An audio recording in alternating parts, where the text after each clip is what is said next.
warahmatullahi wabarakatuh. Alhamdulillahilladzi bini'matihi tatimmus shalihat wa bifadlihi tatanazzalul khairat wal barakat wa bitaufiqihi tatahaqqaqul maqasid wal ghayat. Ashhadu an la ilaha illallah wa ashhadu anna Muhammadan abduhu wa rasuluh. Rabbi syrah li sadri wa yassir li amri wahlul 'uqdatam min lisani yafqahu qawli. Subhanaka la ilma lana illa ma 'allamtana innaka antal alimul hakim.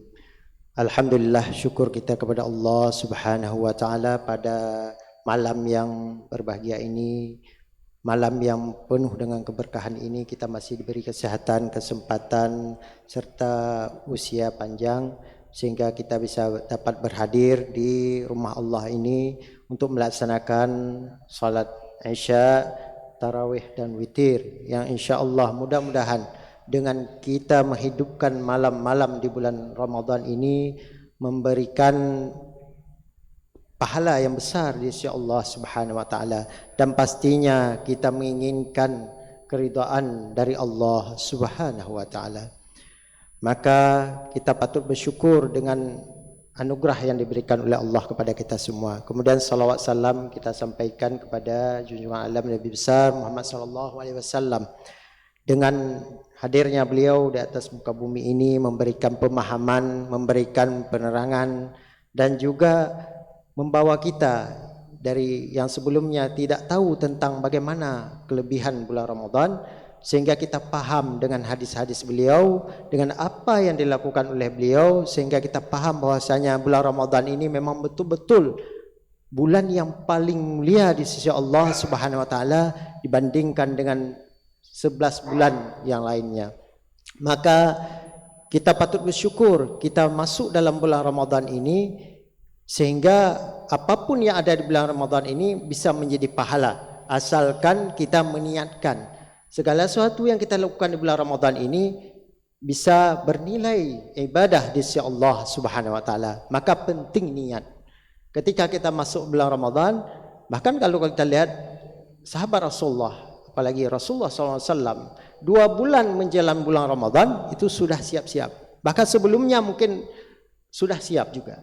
Akan tetapi dalam hadis atau yang sering kita dengar dengan doa yang ma'ruf kita dengar, walaupun di kalangan para ulama hadis itu ada sedikit perbedaan pendapat apakah itu masuk hadis sahih atau tidak. Akan tetapi itu menjadi doa dari Rasulullah SAW bahwasanya ketika masuk bulan Rajab maka kita senantiasa untuk berdoa, Allahumma barik lana fi Rajab wa Sya'bana wa ballighna Ramadan.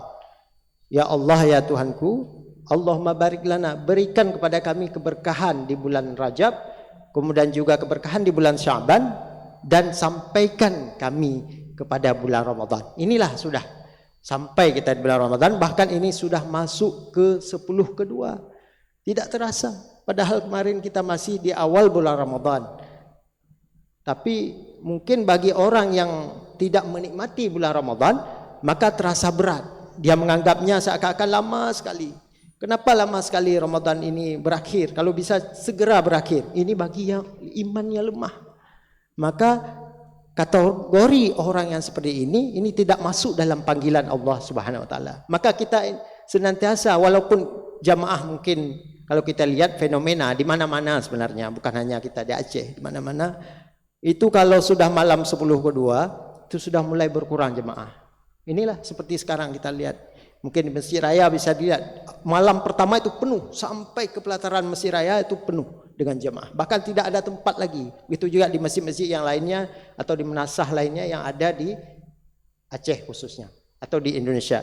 Itu penuh. Bahkan di musalla juga begitu, penuh dengan jemaah-jemaahnya. Tapi ketika masuk, bahkan mungkin di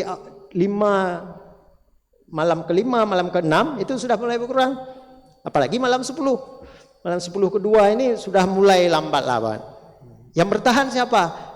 Ya kita, mudah-mudahan kita orang yang bertahan, orang yang beriman, yang masuk dalam panggilan Allah, yang ayatnya senantiasa kita hafal, bahkan kita tahu makna dari ayat ini. Yang dipanggil oleh Allah itu adalah orang beriman. Ya ayyuhalladzina amanu kutiba alaikumusiyam kama kutiba alal ladzina min qablikum la'allakum tattaqun.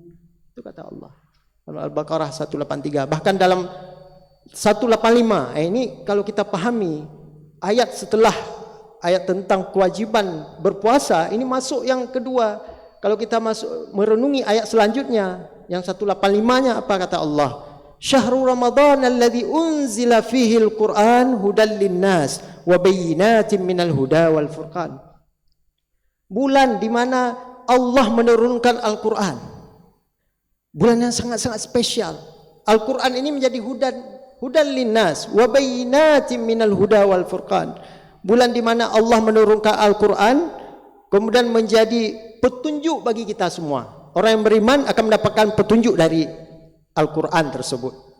Hudal linnas wa bayyinatin minal huda wal furqan. Dan juga Allah memberikan penjelasan tentang petunjuk itu. Jadi bukan hanya sekedar Allah memberikan petunjuk, tapi Allah memberi penjelasan melalui Rasulnya, melalui hadis Rasulullah SAW.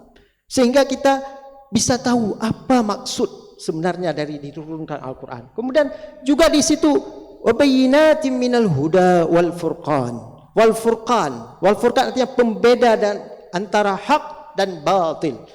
Menjadi pembeda antara yang baik dengan yang buruk, antara yang ke kanan dengan yang ke kiri. Artinya ke kanan ini orang yang ikut jalan Allah Subhanahu wa taala atau jalannya Rasulullah SAW. Sedang yang ke kiri ikut jalannya syaitan. Na'udzubillah min dzalik. Artinya di sini Allah menjelaskan kepada kita semua bahwasanya bulan Ramadan ini betul-betul sangat mulia. Bulan di mana diturunkan Al-Quran. Bahkan yang berhubungan dengan Al-Quran semuanya dimuliakan oleh Allah Subhanahu Wa Taala. Termasuk Nabi kita Muhammad Sallallahu Alaihi Wasallam menjadi panutan kita semua. Itu disebutkan dalam bulan Ramadan. Artinya berhubungan dengan bulan Ramadan. Artinya diturunkan Al-Quran. Begitu juga orang yang membawa wahyu kepada beliau. Siapa? Malaikat Jibril. Termasuk malaikat yang paling nomor satu di sisi Allah Subhanahu Wa Taala. Jadi penghulunya malaikat itulah malaikat Jibril. Kemudian juga begitu penghulunya bulan Ramadan karena diturunkan Al-Quran. Mungkin tanpa sebab turunnya Al-Quran bisa jadi bulan Ramadan ini mungkin kalah dengan 4 bulan yang lainnya, yang 4 bulan yang sering kita tahu, bulan yang lebih bulan haram, baik itu Zulqa'dah, Zulhijjah, Muharram, kemudian Rajab. Nah, ini kan bulan yang dipilih juga oleh Allah Subhanahu Wa Taala, di mana setiap kebaikan yang kita lakukan di bulan itu Allah memberikan banyak pahala kepada kita semua. Maka kenapa disebut Syahrul Ramadan ini Syahrul Quran? Dikarenakan memang sangat-sangat spesial, bahkan dipilih oleh Allah Subhanahu Wa Taala. Kalau kita lihat dari tafsir Ibnu Katsir, beliau jelas sekali mengatakan, bahkan urutannya yang diperkuat nanti dengan hadis dari Sunan Ahmad. Dalam tafsirnya apa kata beliau? Bahwasanya bulan Ramadan ini bukan hanya Al-Quran saja diturunkan, tapi juga kitab-kitab sebelumnya. Sebelum Rasulullah SAW, kitab tersebut juga turun di bulan Ramadan. Kitab apa itu? Kitab Taurat. Bahkan suhuf atau kumpulan daripada wahyu yang diberikan kepada Nabi Ibrahim yang menjadi agama yang diikuti oleh keturunan Nabi Ibrahim, yaitu termasuk juga ayahnya Rasulullah SAW, ibunya Rasulullah SAW, beliau mengikuti dari ajaran Nabi Ibrahim. Jadi ajaran Nabi Ibrahim, suhufnya, kumpulan-kumpulan dari wahyu-wahyu yang diberikan oleh Allah kepada beliau, turunnya juga di awal bulan Ramadan. Ini dalam tafsir Quranul Azim oleh Imam yang disampaikan oleh Imam Ibnu Katsir. Di awal bulan Ramadan itu turun suhuf Ibrahim. Kemudian juga di 6 Ramadan itu turun Taurat kepada Nabi Musa. 6 Ramadan. Kemudian Injil turun kepada Nabi Isa pada 13 Ramadan. 13 Ramadan.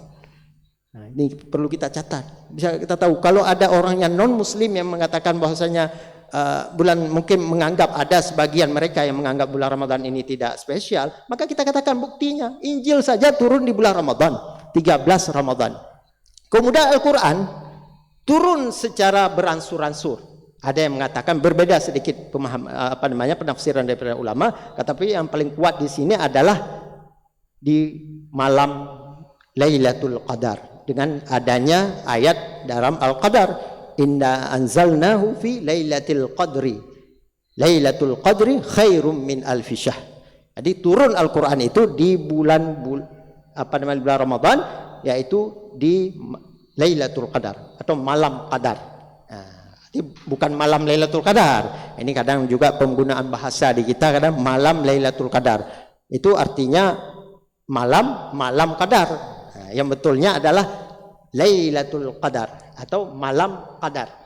Malam ketetapan Allah, di mana di malam itu semua perbuatan, semua amalan dilipat gandakan oleh Allah SWT, bahkan lebih min alfi syahrin, lebih dari 1000 bulan. Jadi di situ diturunkan Al-Quran. Jadi 24 Ramadan diturunkan, tapi yang paling kuat itu adalah di bulan di malam Qadar. Yang kita tidak tahu, yang dari hadis-hadis yang lain dikatakan oleh Rasulullah, bulan malam Qadar itu jatuhnya di malam-malam ganjil. Di malam-malam ganjil, baik itu 21, 23, 27 dan seterusnya, di malam-malam ganjil. Tapi pastinya siapa yang mendapatkan malam Qadar, dialah orang-orang yang beribadah dari awal bulan Ramadan. Artinya dia orang yang istiqamah di bulan Ramadan. Kalau tidak istiqamah, enggak akan dapat yang namanya malam Qadar atau Lailatul Qadar. Yang mendapatkan hanya orang-orang yang konsisten, orang yang beribadah dari awal bulan Ramadan. Jadi dari pertama sampai terakhir, di sini bentuk kita ubudiyah kita pada Allah. Di sinilah yang membedakan antara orang beriman dengan yang tidak beriman.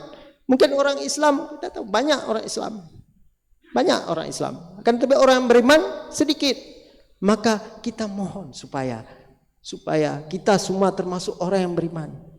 Kita berdoa kepada Allah Subhanahu wa taala menjadi orang yang beriman, yang nantinya ujung-ujungnya kita mendapatkan yang namanya malam Qadar atau Lailatul Qadar, dan pastinya kita menjadi orang yang disebut oleh Allah Subhanahu wa taala dengan orang yang muttaqin. Inilah tujuan kita daripada beribadah di bulan Ramadan ini, baik pada siangnya dengan kita berpuasa dan juga di malamnya dengan kita menghidupkan qiyamul lail atau melaksanakan baik itu salat tarawih ataupun salat-salat malam yang lainnya.